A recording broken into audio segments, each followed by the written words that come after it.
Louvado seja o nome do nosso Senhor e Salvador Jesus Cristo. A paz do Senhor a todos os irmãos.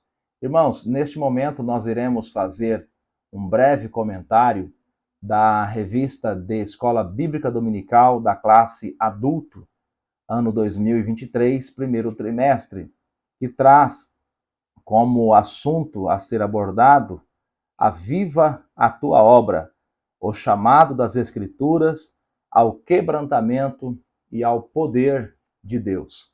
A lição que nós iremos estudar é a lição de número 7, lição esta que será estudada na maioria das igrejas pelo Brasil e pelo mundo no próximo dia 12 de fevereiro, próximo domingo. E a lição traz o seguinte assunto: Estevão, um mártir avivado. Vai falar sobre a vida e o ministério de Estevão, este que foi o primeiro homem, o primeiro cristão a morrer pela causa do Mestre. O texto áureo da lição, ele se encontra em Atos capítulo 7, versículos 55 e 56. Versículo 55, na revista, nós vamos ter apenas a primeira parte, mas eu irei ler todo o versículo 55 e 56, que diz assim: Mas ele, estando cheio do Espírito Santo e fixando os olhos no céu, viu a glória de Deus e Jesus, que estava à direita de Deus, e disse: Eis que vejo os céus abertos e o Filho do Homem, que está em pé à mão direita de Deus. Texto áureo da lição presente.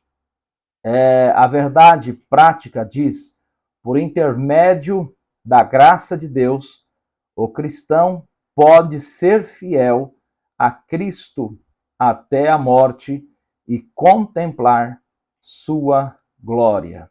A leitura bíblica em classe, ela se divide em dois blocos. O primeiro está em Atos, capítulo 6, versículo 8 e o versículo 10. Atos 6, verso 8 e versículo de número 10, que diz assim: E Estevão, cheio de fé e de poder, fazia prodígios e grandes sinais entre o povo. E levantaram-se alguns que eram da sinagoga chamada dos libertos, e dos sireneus, e dos alexandrinos, e dos que eram da Cilícia e da Ásia, e disputavam com Estevão.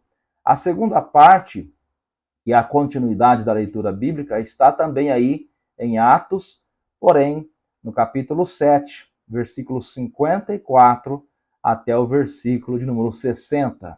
Atos, capítulo 7, versículo 54 ao versículo 60, que diz assim: E ouvindo eles isto, enfureciam-se em seu coração e rangiam os dentes contra ele.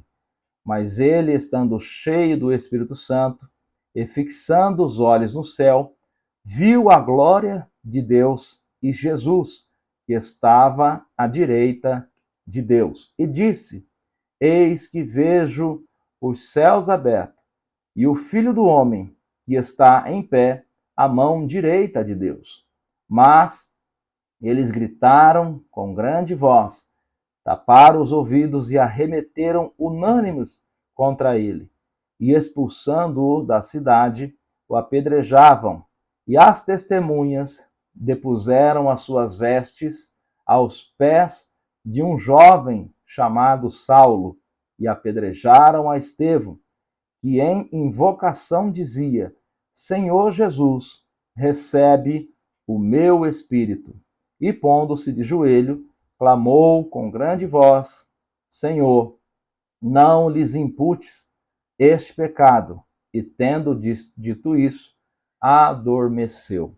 Louvado seja o nosso Senhor e Salvador Jesus Cristo. O assunto desta lição, conforme a introdução, é o martírio de Estevão, um avivado herói da fé. como um dos 7 homens que integraram o primeiro corpo de diáconos da igreja antiga. Muito bem, meus irmãos, Estevão, ele vai surgir no cenário em meio a uma necessidade da igreja primitiva. Os irmãos hão de se lembrar que o capítulo 2 do livro de Atos dos Apóstolos diz, a partir do versículo 44, que todos os irmãos que criam estavam juntos, tinham tudo em comum.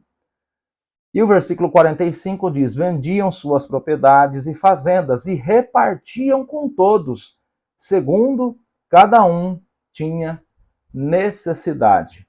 Então nós vemos claramente, meus irmãos, que nos tempos da igreja primitiva existia entre os irmãos uma organização na qual eles se preocupavam em suprir a necessidade daqueles irmãos e irmãs mais carentes.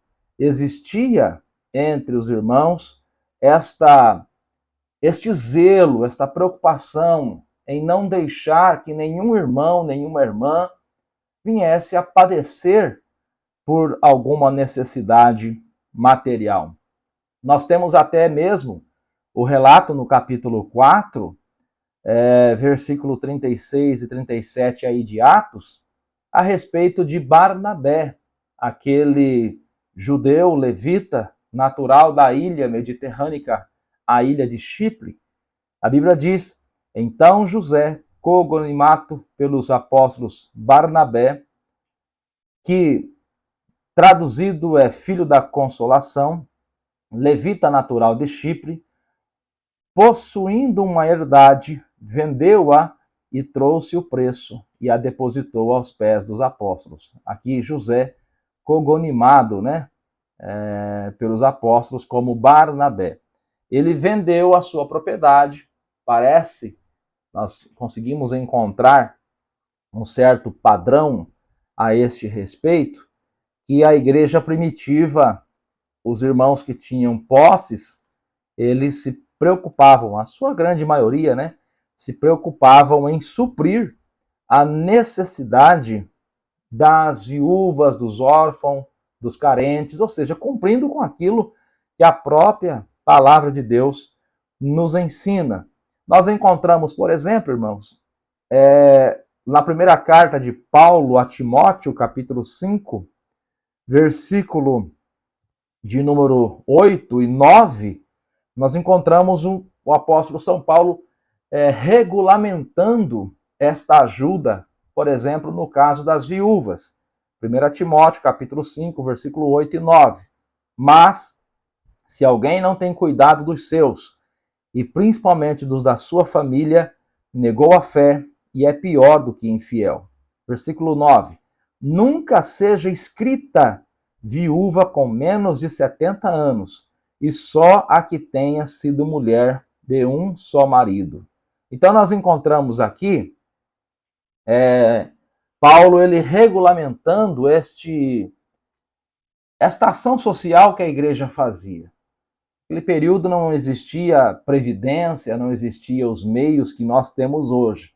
Então muitas vezes a pessoa envelhecia, às vezes tinha um filho só ou 2, em alguns casos não tinha nenhum filho, e não tinha uma proteção na velhice. Então a igreja, ela se reunia, um irmão ajudava com um valor, outro com outro, quem sabe algum irmão com algum produto, com algum serviço, Nós temos o testemunho de Dorcas, que tinha as pessoas que doavam serviços, e a igreja ela fazia esse trabalho social. E eu destaco nessa abertura, nesse início de comentário, para nos despertar para o trabalho social. A igreja primitiva, ela era uma igreja espiritual, mas ela também era uma igreja que se preocupava com o social. Muito bem, dito isto, nós encontramos então o capítulo 6 de Atos dos Apóstolos, a partir do versículo 1, quando a palavra do Senhor Deus vai dizer o seguinte: ora, naqueles dias, crescendo o número dos discípulos, houve murmuração dos gregos contra os hebreus, porque as suas viúvas eram desprezadas no ministério cotidiano. Então veja, irmãos, que a igreja primitiva, após ela receber o batismo no Espírito Santo, lá no capítulo 2 de Atos, nós encontramos, capítulo 2 de Atos, a igreja avivada, os irmãos dividindo os bens, um ajudando o outro, unidos. Encontramos o capítulo 3, Pedro e João orando por um paralítico, o homem sendo curado, 5.000 almas se convertendo. Mas quando nós chegamos ali no finalzinho do capítulo 4, nós encontramos a Bíblia falando de Barnabé, e no capítulo 5, nós vamos começar a ver que aquela igreja, como todas as demais igrejas, tinha as suas dificuldades. Capítulo 5 vai falar de Ananias e Safira, aquele casal que combinou para mentir, para enganar os apóstolos, né? E aí nós começamos a ver as dificuldades que surgem em torno à obra de Deus.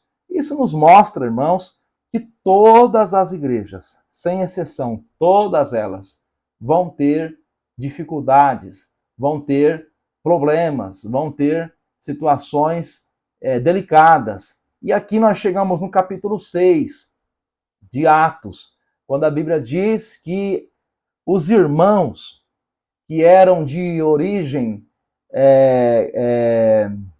grega, ou seja, aqueles judeus, sejam eles judeus descendentes direto de Abraão, ou sejam eles prosélitos, eles se convertem, né, ao cristianismo, estão servindo a Jesus Cristo, né? E eles percebem, e é provável que esta percepção deles estivesse certa, até levando-se em conta a atitude de Pedro e dos demais apóstolos, eles percebem que as viúvas de origem grega, né, estavam sendo um pouquinho deixadas de lado em comparação às viúvas que eram puramente de origem hebraica, ou seja, que eram de origem hebraica e que tinham nascido nos domínios, no território de Israel, né? Que tinha nacionalidade israelita, né? E aí eles começam a murmurar, Veja aos irmãos que isso vai acontecer em qualquer lugar, até mesmo em uma igreja avivada, até mesmo em uma igreja que tem como os seus oradores, os seus ensinadores, seus pregadores, homens do quilate de Pedro, Tiago, João. Então, estas dificuldades vão acontecer em todos os lugares. Murmuração, reclamação, desvio de conduta, situações onde, infelizmente, existe acepções. E aí, eles murmuraram e essa murmuração chegou até os apóstolos. E os apóstolos fizeram o seguinte, eles disseram, olha, escolhei, Atos capítulo 6, versículo 3, escolhei, pois, irmãos, dentre vós 7 varões de boa reputação, cheios do Espírito Santo e de sabedoria, aos quais constituamos sobre este importante negócio. Mas nós, versículo 4, mas nós iremos perseverar na oração e no ministério da palavra. Então os apóstolos tiveram a orientação de Deus e determinaram que aqueles que estavam lamentando, murmurando, viessem a escolher do meio deles. Nós vemos aqui que, embora a igreja ela seja dirigida pelo Espírito Santo, a igreja seja regida pelo Espírito Santo, por Deus, nós encontramos aqui, né, algumas exceções, onde podemos dizer que houve ali uma democracia, houve ali uma escolha do povo, né? Só que esta escolha do povo precisava ter alguns critérios. Aí que está a diferença. Nós vemos na atualidade algumas pessoas querendo implantar na igreja a democracia.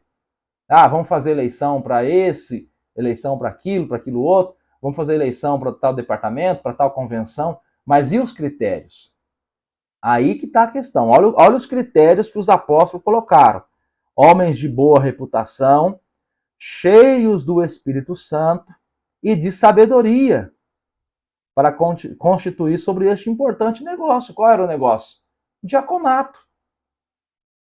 Diaconato. Pegar os recursos financeiros, os bens materiais e distribuir entre os necessitados. Hoje, em algumas igrejas, o diaconato só serve para cuidar do templo, para cuidar da organização do templo, do culto, receber visitantes, mas na origem os diáconos são constituídos para fazer o trabalho social, cuidar dos necessitados, cuidar daqueles que realmente estavam precisando de um socorro.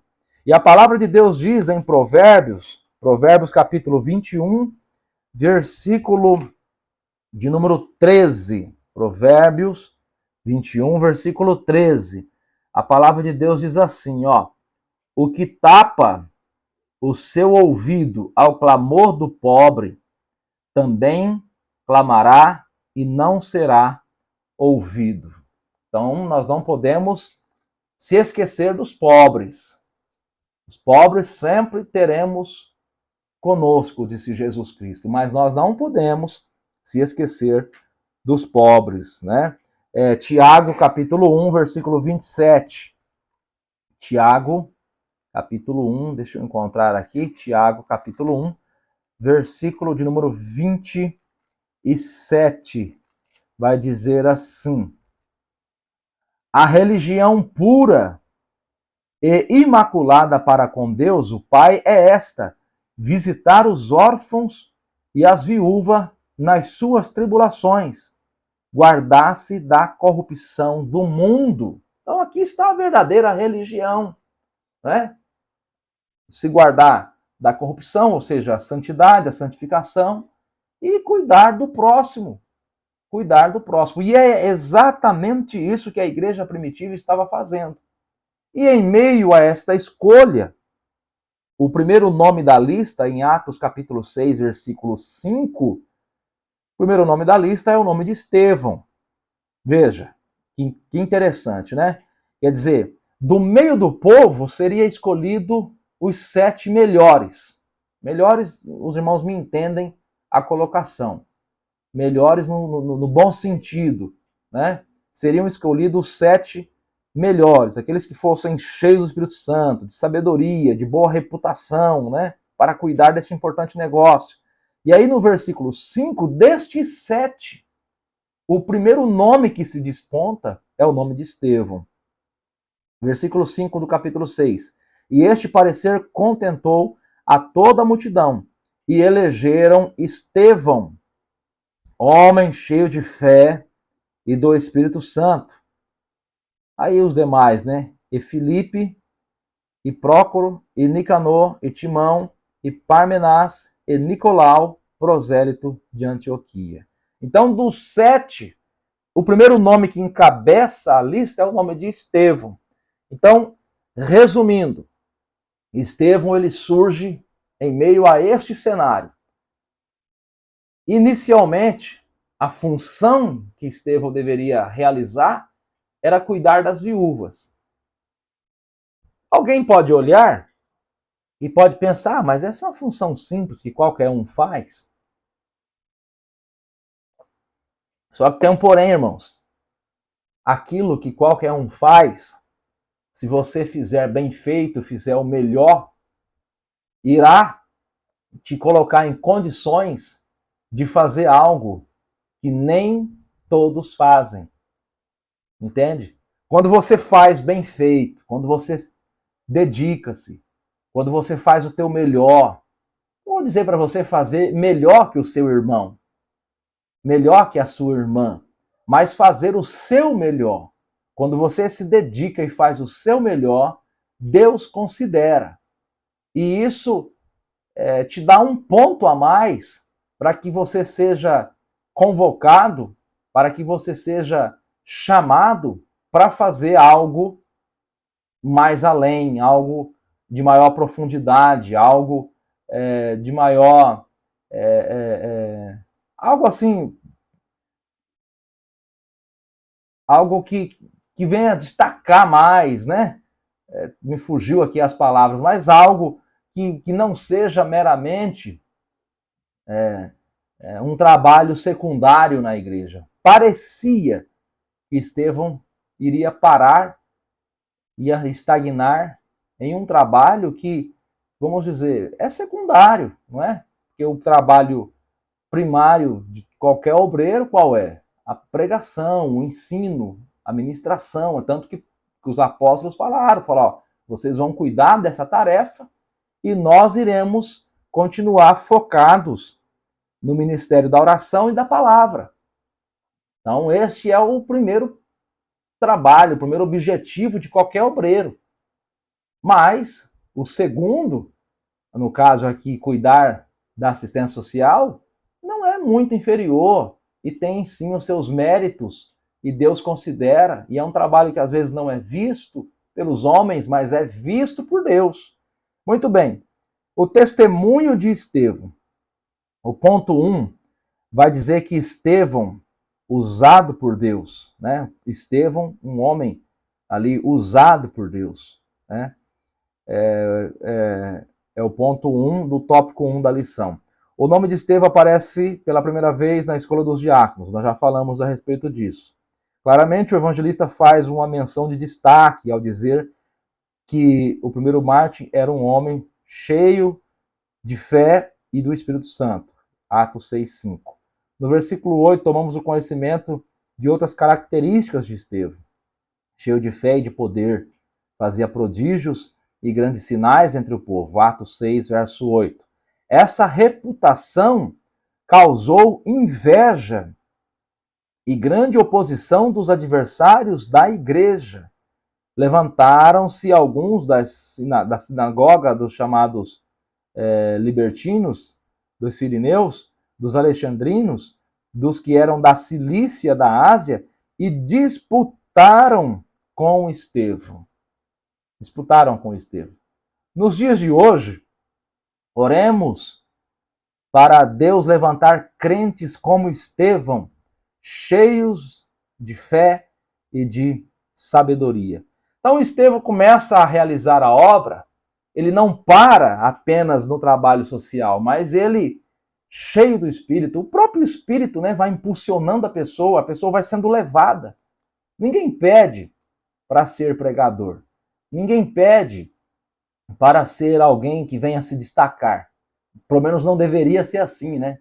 Pelo menos a pessoa deveria servir a Jesus Cristo e o próprio Deus vai conduzindo as coisas. E foi o que aconteceu com Estevão. Ele fazia ali o trabalho social, cuidava das viúvas, mas como ele era um homem que tinha comunhão com Deus, o próprio Deus foi impulsionando ele. E nas reuniões, porque os cristãos do primeiro século, eles, na sua grande maioria, eram judeus, e eles não abandonaram o templo, não abandonaram as sinagogas, eles iam ao templo prestar o seu culto a Deus.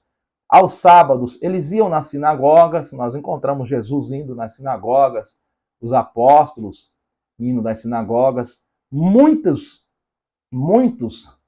das passagens bíblicas ali do livro de Atos, das grandes realizações ali no livro de Atos, geralmente o pivô era uma visita de algum apóstolo a uma sinagoga ou ao templo, né? O pivô era isso. Então eles iam nas sinagogas, iam ao templo, e ali tinha os debates, e ali tinha os comentários. E aqui é dito que Estevão, ele foi confrontado pelos adversários da igreja. E aí vai citar quem era. Era homens de uma sinagoga chamada Libertos. Que era esses libertos? Quando o Império Romano dominou Israel, dominou o Oriente Médio, eles fizeram escravos. E estes chamados libertos eram judeus que haviam ganhado a liberdade dada pelo Império Romano. Eram judeus que, tanto eles sendo escravos ou filhos de escravos, ganharam a liberdade pelo Império Romano. E aí, alguns voltaram para Israel, voltaram para Jerusalém e fundaram uma sinagoga, que era a sinagoga conhecida como Libertos. Por isso essa palavra Libertos, né? Conta-se que em Jerusalém, na época de Estevão, poderia haver ali aproximadamente 460 sinagogas. Imagina só. E ali os grupos, né, iam se organizando, e aí essas denominações, né, a sinagoga dos libertos. Tinha também a sinagoga dos sirineus, isso está no versículo 9 do capítulo 6 de Atos. A sinagoga dos sirineus, que eram judeus, judeus sejam descendentes carnais de Abraão, ou judeus prosélitos convertidos ao judaísmo, enfim, que haviam vindo da região da Líbia, de uma cidade chamada Cirene. Por isso essa palavra sirineus, né? Tinha também a sinagoga dos alexandrinos, Atos capítulo 6, versículo 9, que era um grupo que havia vindo de Alexandria, no Egito. Então observe que são todas cidades, são grupos assim que vinham de cidades proeminentes na época, cidades importantes na época. Então isso nos leva a entender que eram pessoas que tinham acesso amplo ao conhecimento, bons debatedores, homens que tinham um bom conhecimento. Tinham também um grupo que era o grupo da Cilícia. Lembrando que a Cilícia é a região aonde Saulo, né, aonde Paulo ele nasceu. Paulo ele era judeu, mas ele era judeu oriundo da Cilícia. E ele vai dizer isto aqui no capítulo 21 de Atos e versículo de número 39. Atos 21, 39. Por que eu estou citando isso? Para você ter ideia do perfil das pessoas com quem Estevão disputava. Atos 21, 39. Mas Paulo lhe disse: na verdade, eu sou um homem judeu, cidadão de Tarso, cidade não pouco célebre na Cilícia. Então a Cilícia era uma região ali, me parece que agora pertence ao território da Turquia. Rogo-te, porém, que me permitas falar ao povo, né? Então, essa sinagoga, né, esse grupo que disputou com Estevão, que era da Cilícia, eles eram da mesma região de Saulo. E daí talvez o porquê de Saulo estar presente no momento em que Estevão é martirizado, né? Talvez Saulo fazia parte desse grupo ali, né? E eles disputavam com Estevão. Eu fiz questão de falar a origem desses judeus, desses grupos que disputou com Estevão, para você ter ideia de que eram pessoas que certamente tinham uma boa formação, tinham acesso à informação. Mas a Bíblia diz que eles não podiam resistir. Atos capítulo 6, versículo 10. Não podiam resistir à sabedoria e ao espírito com que ele falava.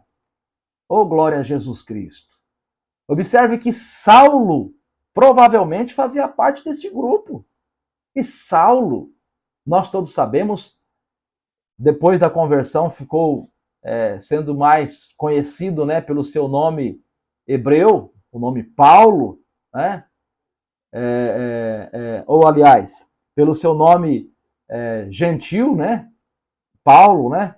Para facilitar ali a sua convivência com os gentios, né? Saulo, na verdade, é o seu nome hebreu, porque Saulo ele tem origem lá no nome Saul, né?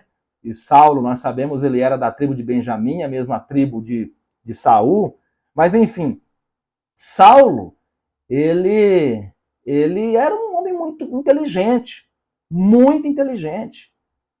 E Estevão vai debater com esse tipo de pessoas, com esse tipo de gente. E ele não perde no debate. Não perde por quê? Porque o Espírito Santo estava nele, agindo através dele. E ele tinha muita sabedoria ao debater. De maneira que eles ficavam raivosos, irados, ao invés deles reconhecer que Estevão estava falando a verdade e falando a verdade cheio do Espírito, não, Satanás colocou no coração deles um ódio, uma raiva contra Estevão. A Bíblia chega a dizer que eles rangiam os dentes, eles tinham ódio de Estevão. Era uma oposição realmente covarde que eles fizeram contra Estevão. O ponto 2 do primeiro tópico vai falar aí, né, que era uma oposição covarde. Eles chegaram a trazer falsas testemunhas para testemunharem contra Estevão, dizendo que Estevão estava blasfemando contra Moisés e contra Deus, porque Estevão prega Jesus Cristo. Estevão lança ao rosto deles a maldade que eles fizeram com Jesus Cristo, mataram Jesus Cristo. Estevão traz uma mensagem cristocêntrica, pegando desde lá do passado, trazendo até Cristo, mostrando que a Bíblia ela é cristocêntrica. E isso para eles foi motivo deles acusarem Estevão de blasfêmia, porque no entendimento deles, ele estava dizendo que Jesus Cristo era maior que Moisés e maior que o próprio Pai, Deus, né? Logicamente que Jesus Cristo é maior que Moisés. O escritor aos Hebreus vai nos mostrar isto. Jesus Cristo é maior que os homens, Jesus Cristo é maior que os anjos, Jesus Cristo é maior que o sacerdote, maior que a lei, né? Jesus Cristo é Deus. Mas eles vão acusar publicamente Estevão de blasfêmia. O mesmo método que eles usaram contra Jesus Cristo. É por isso que Estevão, ele se parece muito com Cristo. Estevão foi um cristão que realmente nós olhamos para a vida dele e vemos realmente Cristo na vida dele. Olha aí o que diz Mateus, capítulo 26, versículo 60 e versículo 61. Mateus 26, versículos 60 e 61. Olha aí o que diz. Diz assim, e não, Mateus 26, 60 e 61. E não achavam, apesar de se apresentarem muitas testemunhas falsas, mas por fim chegaram duas e disseram, este diz, eu posso derribar o templo de Deus e reedificá-lo em 3 dias. Encontramos aqui, então, o método usado contra Cristo, de apresentar falsa testemunha. E este mesmo método vai ser usado contra Estevão, coisa que a lei do Senhor nosso Deus reprova. Nós temos Êxodo 20, versículo 16, temos Deuteronômio, capítulo 5, versículo 20, a palavra do Senhor nosso Deus reprovando a pessoa fazer falso testemunho. Na igreja primitiva, nós temos 1 Timóteo, capítulo 5, versículo 19, Paulo dizendo que não se deveria aceitar acusação contra os presbíteros sem que houvesse, no mínimo, 2 testemunhas. Então, veja que lá no princípio houve essa preocupação de Deus, e também houve este erro por parte dos homens de acusar alguém falsamente, de fazer falso testemunho, de dizer que a pessoa fez algo e falou algo que na verdade ele não fez. E fizeram isso com Estevão, foi a estratégia que eles usaram contra Estevão. Na verdade, irmãos, era o inimigo, era o diabo, né, agindo através destes homens. Era o sistema do mundo agindo através destes homens. E isso, irmãos, serve para nós de lição. Nós devemos estar cientes que o mundo nos odeia. Nós devemos estar cientes que Satanás nos odeia. Jesus Cristo disse no Evangelho de João 16, versículo 33. João 16, versículo 33. Tenho-vos dito isto, para que em mim tenhais paz. No mundo tereis aflições, mas tem de bom ânimo, porque eu venci o mundo. Olha aí, Lucas, capítulo de número 21, versículo de número 16. Lucas, capítulo 21, versículo de número 16. E até pelos pais e irmãos e parentes e amigos sereis entregues e matarão alguns de vós. Versículo 17. E todos sereis odiados, ou seja, e de todos sereis odiados por causa do meu nome. Observe que a partir do momento em que você começa a servir a Jesus Cristo, que você aceita o nome de Jesus Cristo, que você fala em nome de Jesus Cristo, que você prega Jesus Cristo, todos, disse Jesus, e de todos sereis odiados por causa do meu nome, né? Então nós vemos aí claramente que isso que aconteceu com Estevão, infelizmente pode acontecer com qualquer cristão. No Evangelho de João, capítulo 17, versículo 14, Evangelho de João 17, versículo 14, está escrito assim: dei-lhes a tua palavra, e o mundo os odiou, porque não são do mundo, assim como eu não sou do mundo. Então veja, o mundo nos odeia porque nós levamos o nome de Jesus Cristo. O mundo nos odeia porque nós recebemos de Jesus Cristo a sua palavra. Então o mundo nos odeia. E este ódio, por vezes, é expresso em um martírio, conforme aconteceu com Estevão. Eu gostaria de sugerir aos irmãos, para quem não conhece, este livro, Os Mártires do Coliseu. Você vai ler, você vai ver o que é sofrimento, o que é sofrer pela causa, pelo nome, pela palavra de Jesus Cristo. Às vezes a gente pensa, eu estou sendo perseguido, eu estou sofrendo. Irmão, Estevão morreu apedrejado. Nós tivemos pessoas que morreram realmente dilaceradas nas arenas, ainda nos nossos dias, em países árabes, em países comunistas, nós temos cristãos sendo perseguidos e mortos por causa do nome de Jesus Cristo. Mas Jesus ensinando no Sermão da Montanha, em Mateus capítulo 5, versículo de número 10 e 12, ele disse assim: bem-aventurados que sofrem perseguição por causa da justiça, porque deles é o reino dos céus. Versículo 11 e depois o versículo 12. Bem-aventurados sois vós, quando vos injuriarem e perseguirem e mentindo disserem todo mal contra vós por minha causa.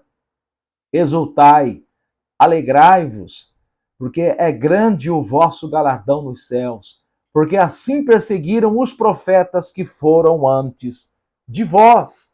Louvado seja o nome de Jesus. Nós não devemos ficar angustiados se somos perseguidos por causa da nossa fé. Nós devemos nos alegrar, porque se o mundo está nos perseguindo por causa da nossa fé, é um dos sinais que nós estamos agradando a Jesus Cristo e contrariando o mundo. Agora, se alguém está sendo perseguido porque é pilantra, porque é malandro, porque faz coisa errada, aí Jesus Cristo não tem nada a ver com isso, irmão. Né? Pedro, em sua primeira carta de Pedro, capítulo 4, versículo de número 15, ele diz assim, ó, 1 Pedro 4, verso 15, que nenhum de vós padeça como homicida, ou ladrão, ou malfeitor, ou como o que se intromete em negócios alheios. Versículo 16. Mas se padece como cristão, aleluia, cristão autêntico, não se envergonhe, antes glorifique a Deus nesta parte. Então Estevão estava sofrendo porque ele foi realmente um verdadeiro, um autêntico cristão, um homem que deu o bom testemunho de Jesus Cristo. Ali o ponto 3, né, do primeiro tópico vai falar sobre a fúria dos acusadores de Estevão, né? Nós já falamos sobre isso, que eles rangiam os dentes, já falamos sobre isso, que eles realmente ficaram enfurecidos contra Estevão, né? O tópico de número 2 fala a preciosa morte de Estevão, né? Quando Estevão, ele cheio do Espírito Santo, ele levanta os olhos para o céu e ele vê o céu aberto. E ele vê a glória de Deus e Jesus Cristo, que está à direita de Deus. Louvado seja o nome de Jesus. O primeiro ponto do tópico 2 vai dizer cheio do Espírito Santo, né? Após ele pregar, ele disputar, ele expor a maldade, a dureza de coração daqueles homens arrastam ele para fora da cidade. A Bíblia diz que aqueles homens, eles olharam para Estevão e viu o rosto dele como o rosto de um anjo, né? Viu o rosto dele como o rosto de um anjo. E é interessante esta citação bíblica a respeito do rosto de Estevão. Por quê? Porque um dos pivôs dessa contenda, dessa disputa, era que eles estavam dizendo que Estevão estava pregando que Jesus era maior do que Moisés. Só que Moisés, lá em Êxodo 34, verso 29, a Bíblia diz que o rosto de Moisés brilhava quando ele chegava na presença de Deus. E quando ele saía da presença de Deus, os homens olhavam para o rosto dele e via que o rosto dele estava brilhando. De maneira que tinham que pôr um véu, tinham que pôr um tecido, uma toalha sobre o rosto de Moisés. E agora, quando eles estão para matar Estevão, Deus faz com que o rosto de Estevão apareça diante deles como se fosse o rosto de um anjo. É como se Deus estivesse dizendo, olha, eu sou o Deus de Moisés, eu sou o Deus de Estevão. Vocês estão matando alguém que me serve. Vocês estão matando alguém do mesmo perfil de Moisés. Vocês estão matando alguém que tem sobre ele a minha glória, a minha presença, né? Então, isso aqui é algo realmente bastante interessante, né? O ponto 2 do tópico 2 fala sobre a violência dos acusadores, né? Se seus acusadores estavam enfurecidos por causa do enfrentamento corajoso de Estevão, eles não suportaram ouvir o que ele dizia, eles não suportaram ouvir que ele via a glória de Deus e Jesus nos céus. Com o fim de executá-lo, eles expulsaram da cidade, já falamos sobre isso, e apedrejaram Estevão perante um jovem chamado Saulo, né? Com certeza, irmãos, com certeza, este momento marcou a vida de Saulo. Com toda certeza, este momento, ele marcou a vida de Saulo. Na hora ali, certamente Saulo estava, talvez até comemorando a morte de Estevão. Mas este homem, ele vai marcar a vida de Saulo. Saulo nunca mais vai ser o mesmo. Saulo nunca mais vai ser o mesmo. E certamente por toda a sua vida, Saulo vai se lembrar do rosto de Estevão, da pregação de Estevão, da unção de Deus, da virtude de Deus sobre Estevão. Tanto que em Atos, capítulo 26, versículo de número 10, quando Saulo está pregando, discursando perante o rei Agripa, contando o seu testemunho, já no final da sua vida, Paulo vai dizer assim, Atos 26, verso 10, o que também fiz em Jerusalém, ele vai contar esta experiência, o que também fiz em Jerusalém, e havendo recebido o poder dos principais dos sacerdotes, encerrei, ou seja, prendi, né? Encerrar é prender, muitos dos santos nas prisões. E quando os matavam, eu dava o meu voto contra eles. Então Saulo, ele nunca mais ele se esqueceu dessa experiência. Essa experiência marcou a vida dele. E quando ele se converte, eu tenho certeza que essa experiência tanto servia para ele de estímulo a servir a Jesus Cristo com fidelidade, assim como Estevão serviu, como também servia para ele como um espinho na carne. Porque já pensou, você participar da morte de um cristão autêntico, de um cristão verdadeiro, você participar da morte de alguém que morre nesta circunstância, sendo apedrejado, e você dá o seu voto contra esta pessoa, e a Bíblia diz que as vestes foram depositadas aos pés de Saulo como um troféu, né? Foi depositada as vestes aos pés de Saulo, né? O ponto 3 vai falar sobre o perdão e o martírio, porque Estevão, quando ele está sendo apedrejado, a Bíblia diz que ele invocou o Senhor e disse, Senhor Jesus, recebe o meu espírito. E pondo-se de joelhos, clamou com grande voz, Senhor, não lhes imputes este pecado. Ele vai repetir a regra, ele vai repetir igualzinho Jesus Cristo. Ele vai fazer o mesmo que Cristo fez. Ele era realmente um autêntico servo de Cristo. Porque quando Cristo está sendo crucificado, em Lucas 23, 34, ele também vai pedir perdão ao Pai e vai dizer, Pai, perdoa estes homens, eles não sabem o que fazem.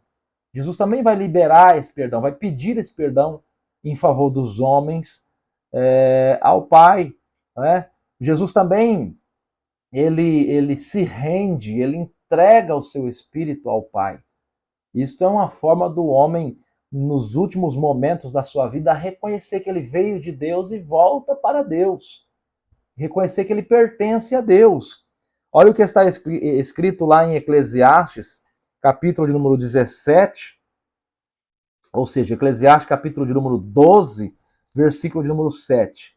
Eclesiastes capítulo 12, versículo de número 7, vai dizer assim, e o pó volte à terra, como era, e o espírito volte a Deus, que o deu.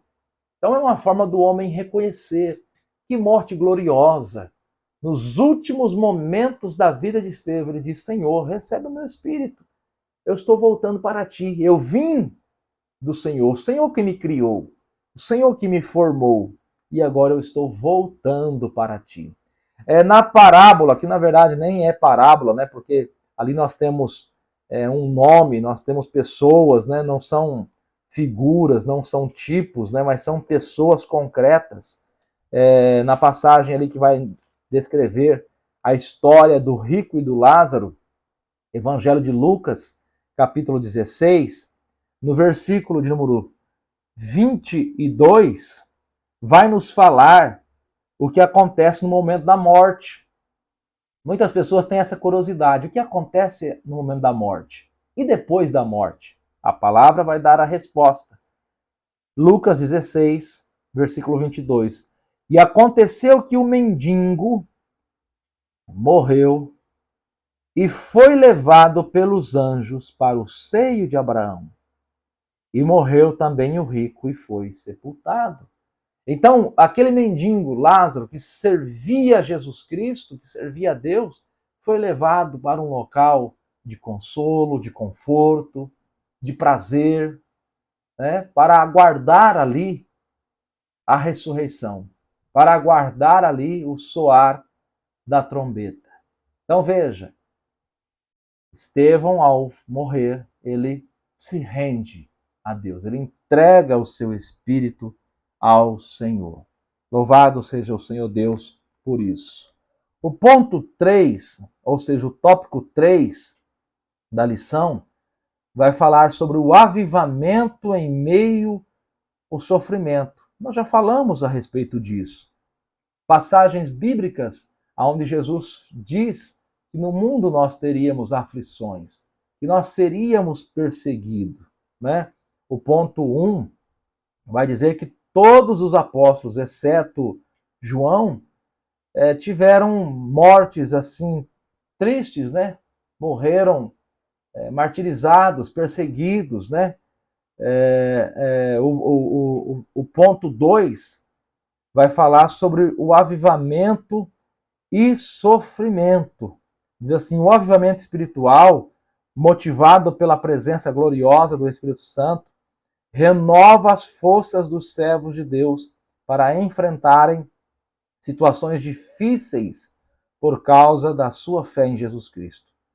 A Bíblia nos mostra essa capacitação do Espírito para sermos resilientes diante das dificuldades. Para o crente espiritualmente avivado, quando diante do sofrimento, a alegria do Senhor é a sua força. Neemias capítulo 8, versículo de número 10. A conclusão vai dizer, diante dos inimigos do Evangelho de Cristo e da morte, o testemunho de Estevão nos mostra que Deus concede graça, força e equilíbrio emocional para o crente espiritualmente avivado. Que o Senhor nos ajude a glorificá-lo no meio das lutas da vida. A exemplo do primeiro mártir da igreja antiga, não neguemos a Jesus Cristo. Não neguemos a Jesus Cristo. Estevão abriu, vamos dizer, ele vai abrir com a sua história, uma história de 2000 anos de martírio, de sofrimento, de perseguição. Ainda hoje, muitas pessoas são perseguidas por causa do Evangelho de Cristo.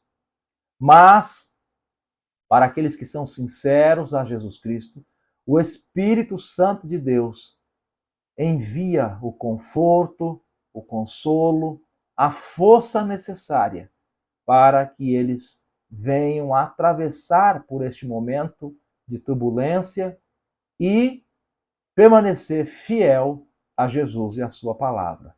Meu irmão, minha irmã, você tem sofrido perseguição por causa do Evangelho? No seu trabalho, na sua escola, na sua família? Mesmo dentro da sua igreja, você tem sofrido perseguição por causa do Evangelho? Fique firme. Continue servindo a Jesus Cristo. Ele está com você. Ele é fiel. Ele é fiel e fiel até o fim. Ele nunca te abandonou e nunca vai te abandonar.